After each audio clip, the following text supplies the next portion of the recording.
da do da do da do da do da do da do da.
Long years ago, we made a tryst with destiny, and now the time comes when we shall redeem our pledge, not wholly or in full measure, but very substantially.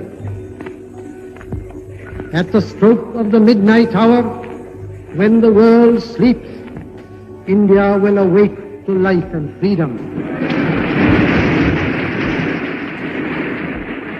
নমস্কার, সুজিত চট্টোপাধ্যায় আবার আপনাদের সামনে হাজির হলাম একটা নতুন পর্ব নিয়ে। দিগদর্শনে 15ই আগস্ট 2025 79তম ভারতের স্বাধীনতা দিবস পালিত হচ্ছে ভারতবর্ষ জুড়ে। প্রথমত যা হয় এবারও তাই হয়েছে। লালকেল্লায় দাঁড়িয়ে আমাদের প্রধানমন্ত্রী মোদিজি ভাষণ দিলেন, পতাকা উত্তোলন করলেন এবং ভারত বিশ্ব সভায় যে বিশ্বগুরু হয়ে উঠেছে সে সম্পর্কে আমাদের জানালেন যে আমাদের অনেক কিছুই অজানা ছিল।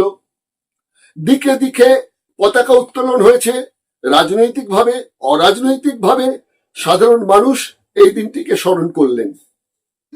কিন্তু খটকা লাগে যখন দুটো পত্রিকা, একটা দ্য স্টেটসম্যান যেটার মালিকানা ছিল ব্রিটিশের 1960 পর্যন্ত, আরেকটা কলকাতা থেকেই প্রকাশিত অমৃতবাজার পত্রিকা, একটি ইংরেজি কাগজ, সেটার মালিকানা ছিল কিন্তু আমাদের এখানকার ভারতীয় মানে বাঙালিদের সংস্থা। এই দুটো পত্রিকায় কি লেখা হলো? এই দুটো পত্রিকায় লেখা হলো, প্রথমে বলি দ্য স্টেটসম্যানের কথা, সেখানে লেখা হলো টু ডোমিনিয়ন্স আর বর্ন। আর অমৃতবাজার পত্রিকা লিখলো birth of two new free dominions. আরো দুটো পত্রিকার কথা বলি যেটা লন্ডন থেকে প্রকাশিত হতো, ব্রিটিশদের পত্রিকা।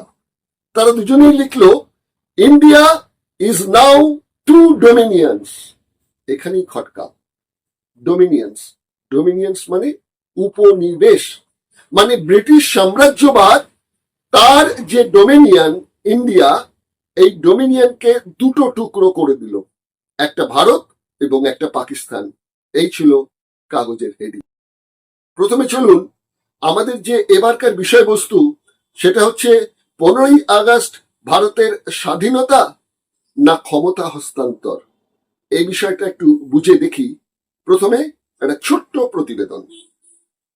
15ই আগস্ট ভারতের স্বাধীনতা দিবস, অথচ দ্য স্টেটসম্যান, অমৃতবাজার, ইংল্যান্ডের the Guardian, the daily Telegraph 1947-এর 15ই আগস্ট তাদের কাগজে লিখল একটি উপনিবেশ ভেঙে দুটি ডোমিনিয়নে ভাগ করা হলো।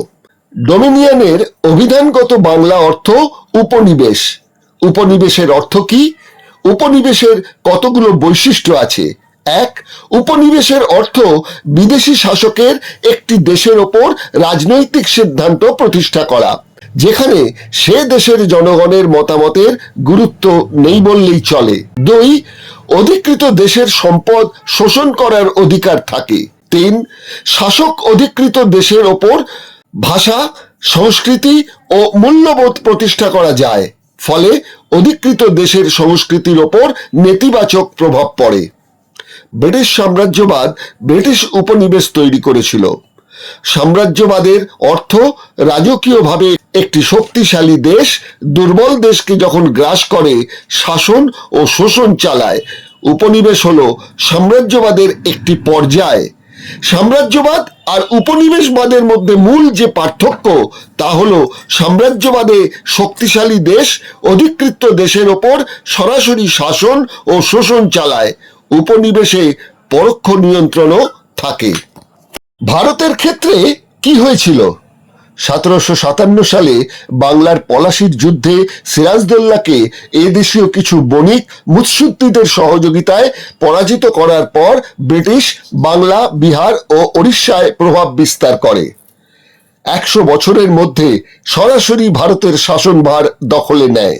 প্রায় 200 বছরের সাম্রাজ্যবাদী শাসন ও শোষণের পর 1947-এর দেশীয় মনোনীত কিছু ব্যক্তির হাতে ক্ষমতা হস্তান্তর করে, কিন্তু পরোক্ষ নিয়ন্ত্রণ রেখে দেয়। ভাইসরয় নিযুক্ত হন মাউন্ট ব্যাটেন। দিনটি 15ই আগস্ট 1947। পদের নামটা পাল্টে যায়, ভাইসরয় হয়ে যায় গভর্নর জেনারেল। মনে রাখা দরকার, 1858 সালে সিপাহী বিদ্রোহের আঁচ সামলাতে না পেরে ভারতকে ইংল্যান্ডের রানী ভিক্টোরিয়ার শাসনে সরাসরি আনা হয়। ইস্ট ইন্ডিয়া কোম্পানির গভর্নর জেনারেল লর্ড ক্যানিং হয়ে গেলেন ভারতের ভাইসরয়। ভাইসরয় শব্দের অর্থ কি? রাজপ্রতিনিধি। শব্দটি ল্যাটিন ভাষার ল্যাটিন ভাইস আর ফরাসি রয় থেকে এসেছে, অর্থাৎ পরিবর্তিত রাজা। পুরো ভারতবর্ষই যে ব্রিটিশের অধীনে ছিল তা নয়। ব্রিটিশ যতটা অধিকারে এনেছিল তার নাম দিয়েছিল ব্রিটিশ ভারত।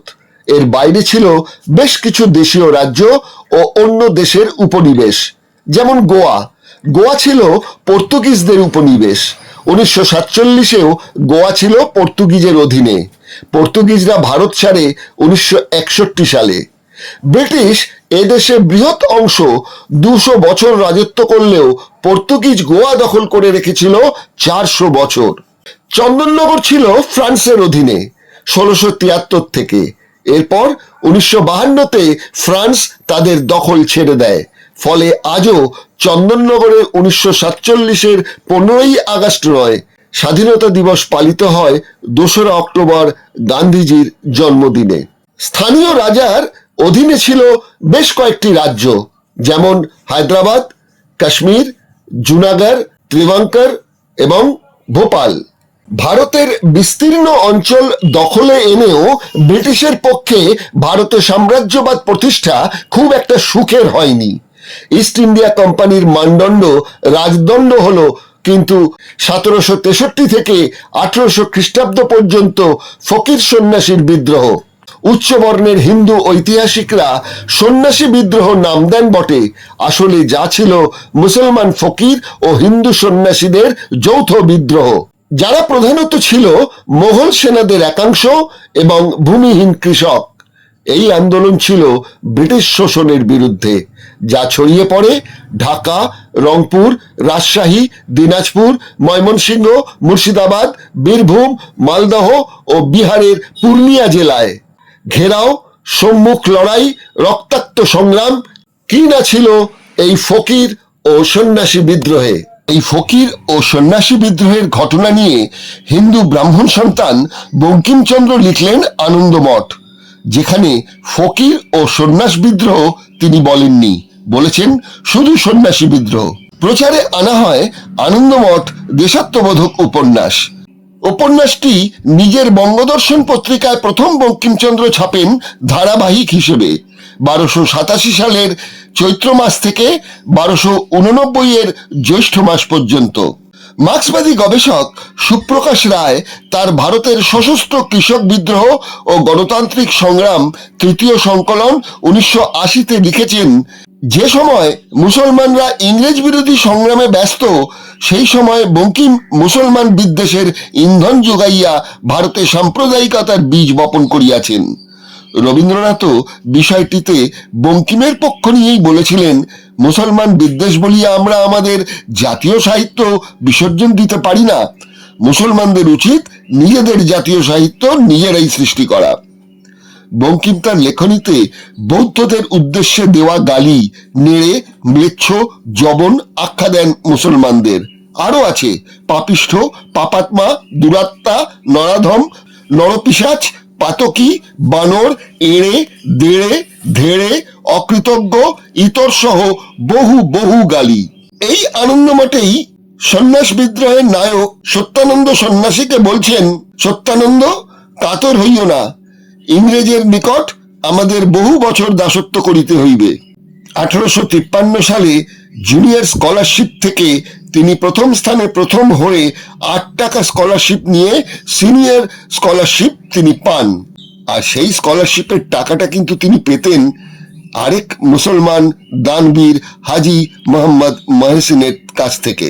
বঙ্কিম তার ধর্মকথা বঙ্কিম রচনাবলী সাহিত্য সমগ্র প্রকাশক তুলি কলম গ্রন্থে 609 পৃষ্ঠায় লিখেছেন, স্বাধীনতার মানে এই নয় যে রাজাকে বাধ্যতামূলকভাবে স্থানীয় কেউ হতে হবে।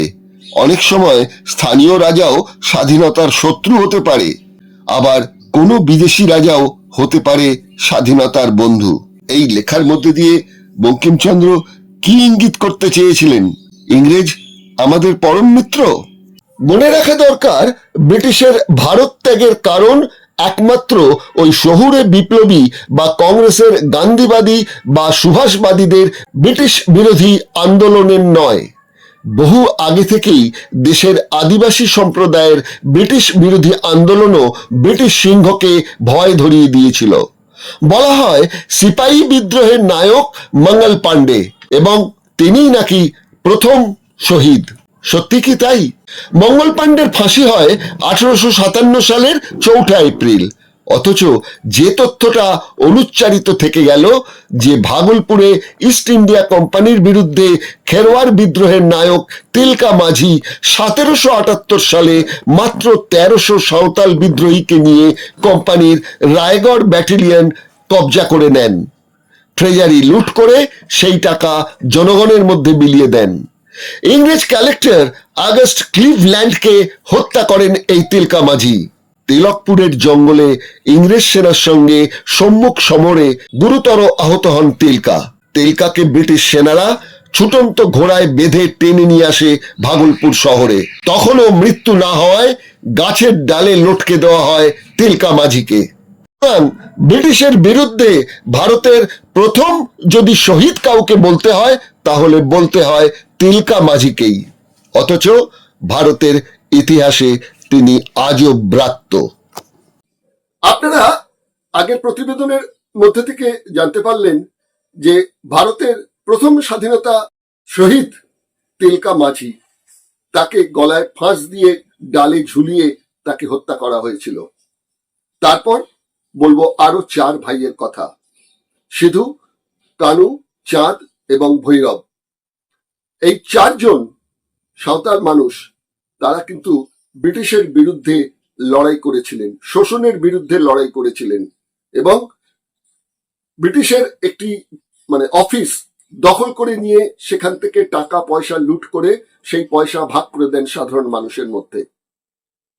সেই সিধু, কানু আর বাকি যে 2 ভাই, এই 4 জন যা লড়াই করেছিলেন, সে লড়াইটা কিন্তু শুধু ব্রিটিশের বিরুদ্ধে ছিল না, তাদের লড়াই ছিল দেশীয় কিছু জমিদার ছিল, বিশেষ করে হিন্দু জমিদার, মুৎসুদ্দি জমিদার, তাদের বিরুদ্ধেও লড়াই ছিল। সে লড়াইয়ের প্রমাণ কি? আমার কাছে একটা বই আছে, শ্রী রামকৃষ্ণ কিছু অজানা প্রসঙ্গ, বইটা লিখেছেন সুনীত দে। এই বইটা প্রকাশিত হয়েছে দেশ পাবলিশিং থেকে। এই বইয়ে 12 নম্বর পাতা, এখান থেকে আপনাদের একটু পড়ে শোনাচ্ছি। ইস্ট ইন্ডিয়া কোম্পানির একজন প্রধান অভিজাত অংশীদার জন বেব সাহেব একবার ভারতে আসেন। কথিত আছে কোম্পানির অভিজাত অংশীদারদের মধ্যে একমাত্র বেব সাহেবই ভারতে এসেছিলেন। ভারতে এসে তিনি রাজচন্দ্র দাসের অমায়িক ব্যবহারে অত্যন্ত প্রীত হন এবং তার সঙ্গে বন্ধুতা স্থাপন করেন। এই রাজচন্দ্র দাস কে? এই রাজচন্দ্র দাস হচ্ছেন রানী রাসমণির স্বামী। বেব সাহেবের সহায়তায় রাজচন্দ্র ও তার বংশধরগণ 50 জন অশ্বারোহী বেষ্টিত চতুরস্র যানে ভ্রমণাদি সম্মানের সনদ প্রাপ্ত হন। ভারতীয়দের মধ্যে রাসমণি পরিবারই প্রথম 4 ঘোড়া টানা গাড়িতে চড়ার সম্মান লাভ করেন। নেটিভ ভারতীয়দের এ অধিকার ছিল না। এরপর ইংল্যান্ড ফেরত গিয়েও চিঠি, চাপাটি, ঘড়ি, উপহার ইত্যাদি ইত্যাদি তো আছেই। আসলে সে যুগে কিছু দেশপ্রেমিক ধনী ছিলেন যারা ইংরেজ সহায়তায় বেশ কিছু সুযোগ সুবিধা আদায় করে নিতেন। বাবু রায় রাজচন্দ্র দাসও ব্যতিক্রম নন। তিনিও ওই দলেই ছিলেন। ভারতবর্ষের বড়লাট লর্ড অকল্যান্ড বাঙালিদের মধ্যে রাজচন্দ্র দাসের বাগানেই প্রথম নিমন্ত্রণ রক্ষা করেন। এই তথ্য পাবেন আপনারা রানী রাসমণি প্রবোধচন্দ্র সাঁতরা লিখিত 2য় সংস্করণের পৃষ্ঠা নাম্বার 17-তে। তেলোভেলোর মাঠে সারদামণির বিখ্যাত ডাকাত বাবা ডাকাত মা সাগর সাঁতরা মাতঙ্গিনী সাঁতরার বংশধর ইনি লেখক প্রবোধচন্দ্র সাঁতরা।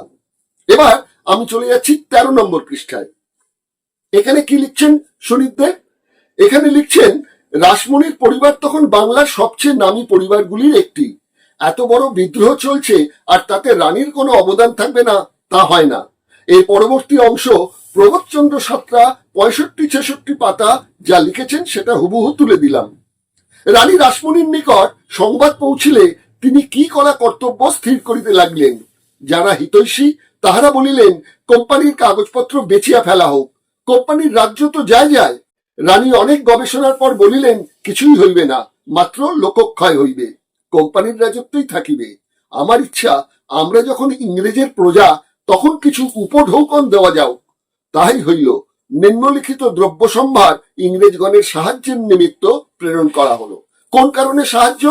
না, ওই সাধু কানুর বিরুদ্ধে যে প্রতিরোধ তৈরি করবে ব্রিটিশ, সেই ব্যাপারে সাহায্য। কি কি দিলেন রাসমণি? পাঠালেন হাতি 2খানি, ছাগল 100টি, হাঁস মুরগি 100টি, পাকা কলা 50 কাদি, বিস্কুট 10 মণ, ঘোটক 40টি, হাঁসের ডিম 1000টি, আটা 5 মণ, চাল 10 মণ, কম্বল 100টি, ভেড়া 60টি, মুরগির ডিম 5000টি, ছোলা 5 মণ, ভুট্টা 1000টি, লবণ 10 মণ। আরো কিছু দিয়ে থাকতে পারেন, তার হিসেবটা নেই। এই সময় রানী নিজ বাটিতে গোড়া প্রহরীর বন্দোবস্ত করিয়াছিলেন।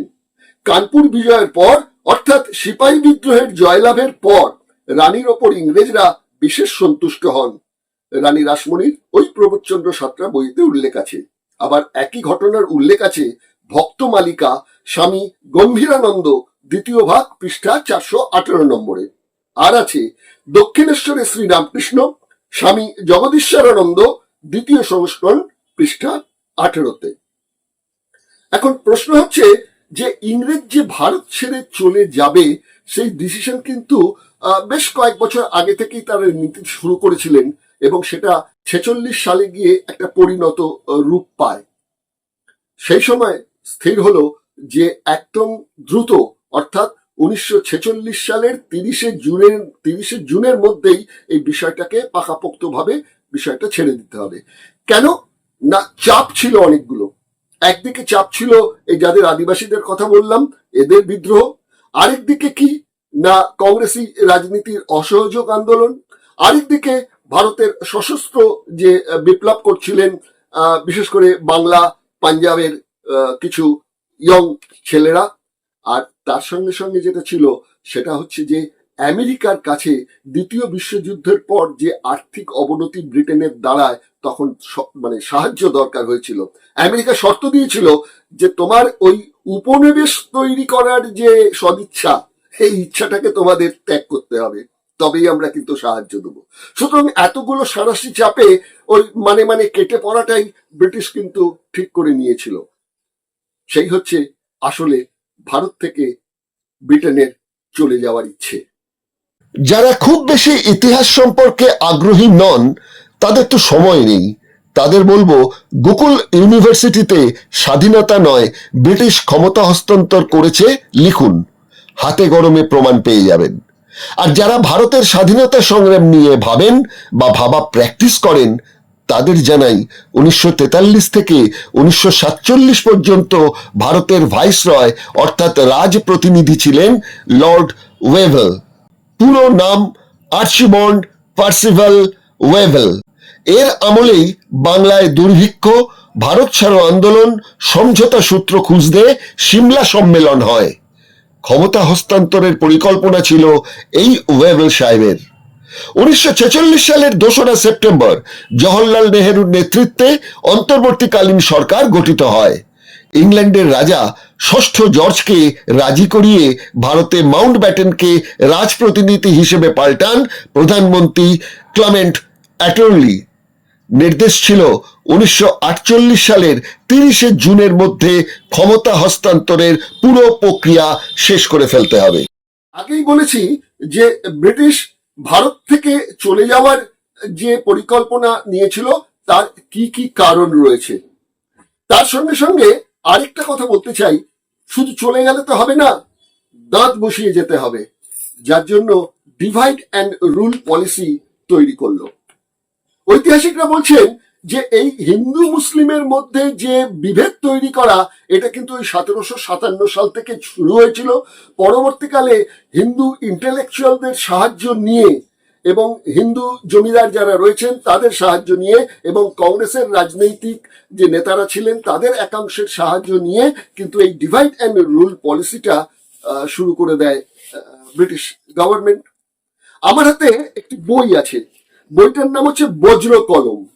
বইটা লিখেছেন গোলাম আহমেদ মোর্তাজা। এই বইটি প্রকাশ হয়েছে বিশ্ববঙ্গীয় প্রকাশনা থেকে। এখানের বইয়ে আমি আপনার 234 নম্বর পাতা থেকে একটু পড়ে শোনাচ্ছি। 1757 খ্রিস্টাব্দের পর থেকেই মুসলমান দলন বা দমন শুরু হয়েছিল। মুসলমানদের সহ্য করতে হয়েছে অভাব, সম্মানহানির বেদনা, শিক্ষা থেকে বঞ্চিত হওয়ার হতাশা, বিচারের ক্ষেত্রে পক্ষপাতিত্বের করুণ দৃশ্য, লঘু পাপে গুরুদণ্ড প্রাপ্তির যন্ত্রণা ইত্যাদি। কয়েকশো বছর এই যন্ত্রণার স্টিম রোলার সহ্য করে গেছে সমগ্র মুসলিম জাতি। তখন অমুসলিম সম্প্রদায় এর প্রতিবাদ প্রতিরোধে এগিয়ে এসছে এমন তথ্য পাওয়া দুষ্কর। লেখক লিখছেন, মুসলিম বুদ্ধিজীবী সৃষ্টি করার শুরু অর্থাৎ আলিগড় আন্দোলন থেকে মুসলমানদের তোফা ও পোফা আরম্ভ হলো। খোলা কথায় বলতে গেলে যুগ যুগ ধরে মুসলমানদের যেমন উপেক্ষা করা হয়েছে, অনাদর ও অপমানিত ও লাঞ্ছিত করা হয়েছে, এবারও ওই একই পালা আরম্ভ হলো সংখ্যাগরিষ্ঠ হিন্দু সম্প্রদায়ের প্রতি। এখনকার তুলনায় তখন শিক্ষা এবং রাজনৈতিক সচেতনতা অনেক কম ছিল।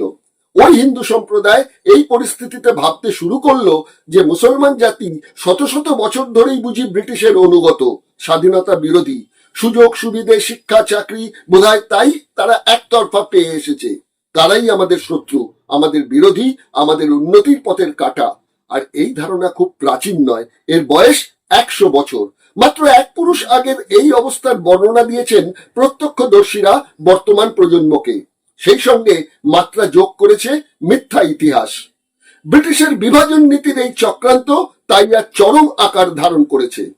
1757 থেকে মুসলমানদের লড়াইয়ে যেমন আশানুরূপভাবে হিন্দু সম্প্রদায় সহযোগিতা করেনি, সেই প্রতিশোধ নিতে কংগ্রেস আন্দোলন তথা হিন্দু আন্দোলনে হতভাগ্য মুসলিম সমাজ বা মুসলিম বুদ্ধিজীবীরাও বড় অংশ যোগ তো দেয়নি, বরং বিরোধিতা করেছে।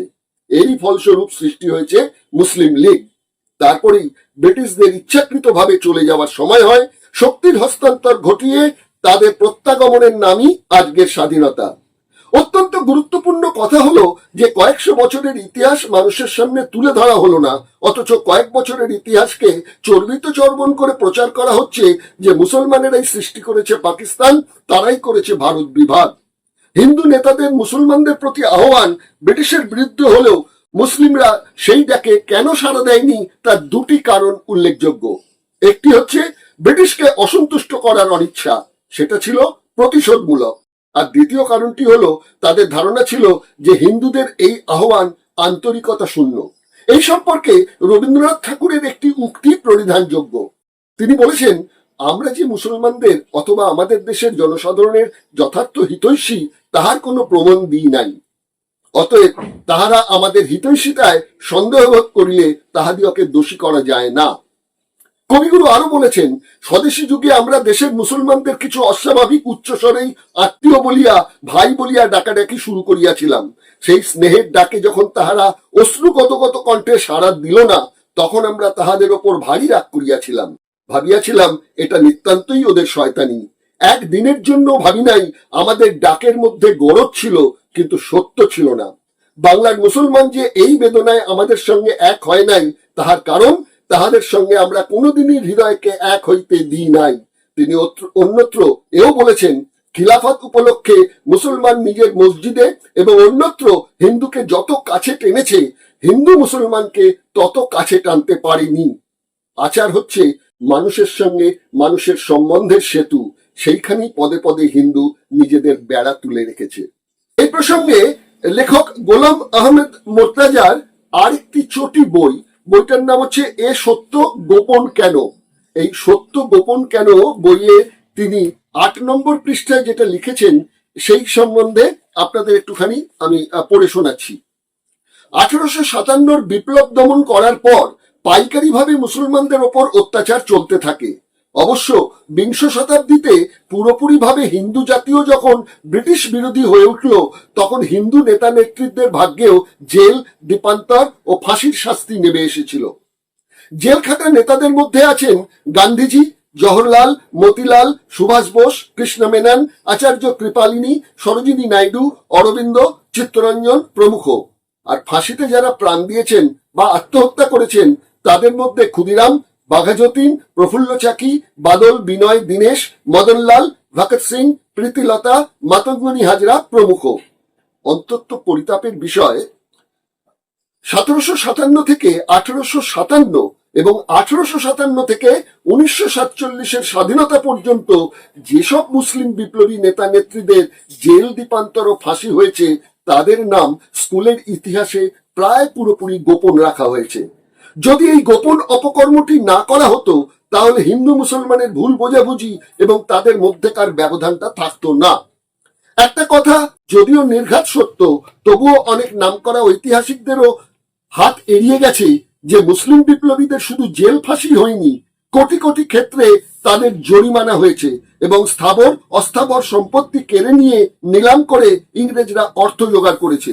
যদিও ব্রিটিশ সরকার ইংল্যান্ড থেকে কখনো টাকা আনেনি, তথাপি ব্রিটিশ শাসনে যত রাস্তাঘাট, ব্রিজ, রেলপথ, টেলি ও ডাক ব্যবস্থা ইত্যাদি হয়েছে তার সিংহভাগ খরচা মুসলিম সমাজ থেকেই প্রাপ্ত হয়েছে।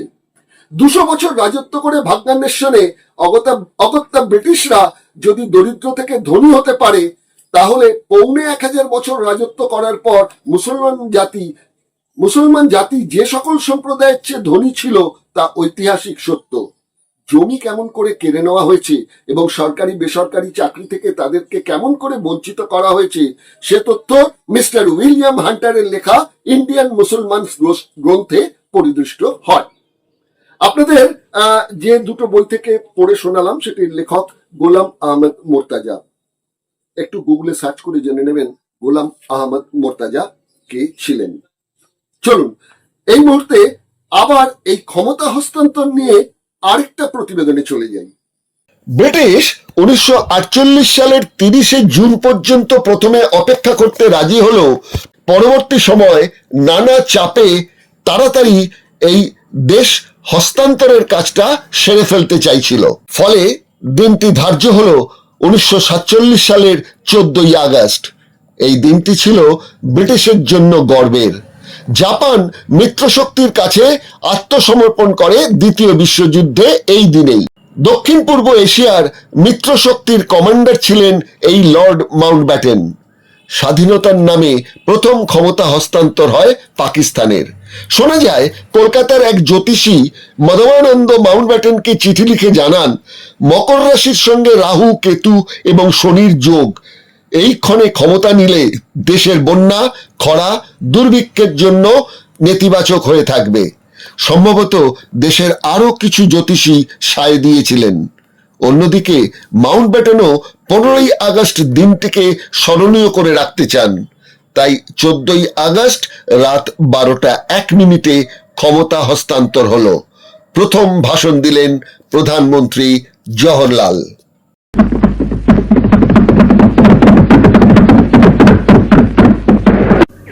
Long years ago, we made a tryst with destiny, and now the time comes when we shall redeem our pledge, not wholly or in full measure, but very substantially. At the stroke of the midnight hour, when the world sleeps, India will awake to life and freedom.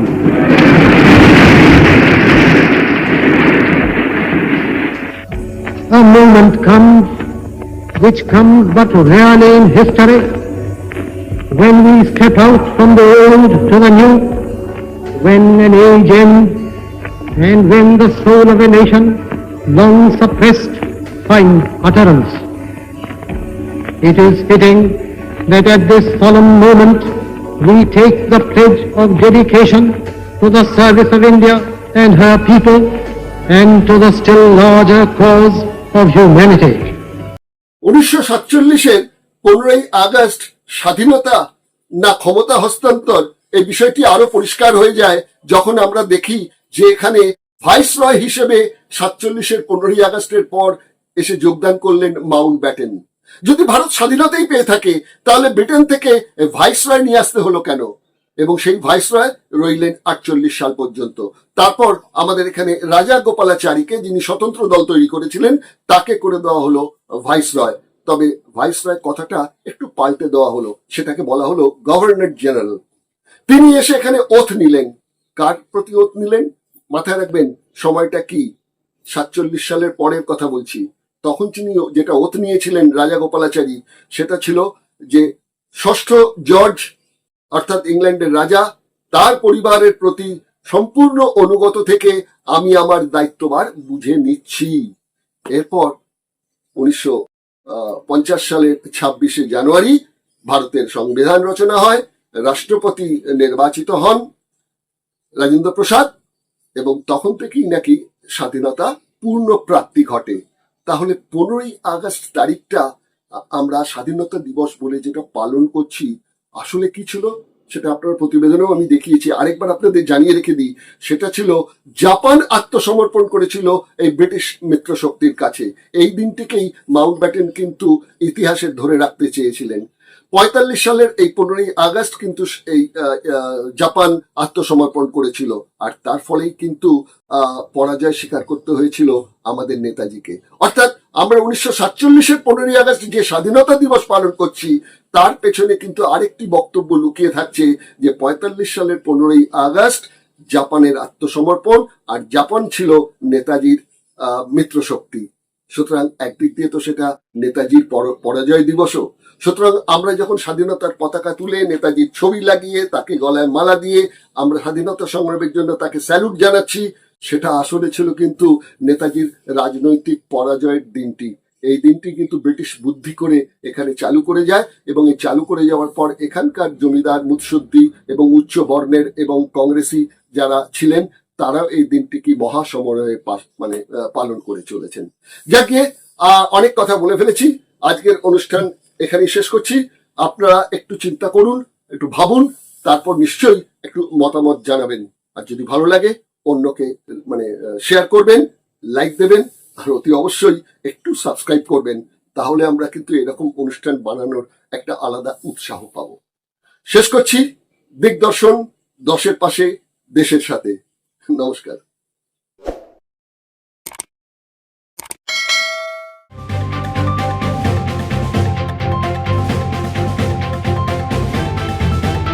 রংহীন সংবাদ আর অজানা তথ্যের জন্য দেখুন দিগদর্শন, দশের পাশে, দেশের সাথে।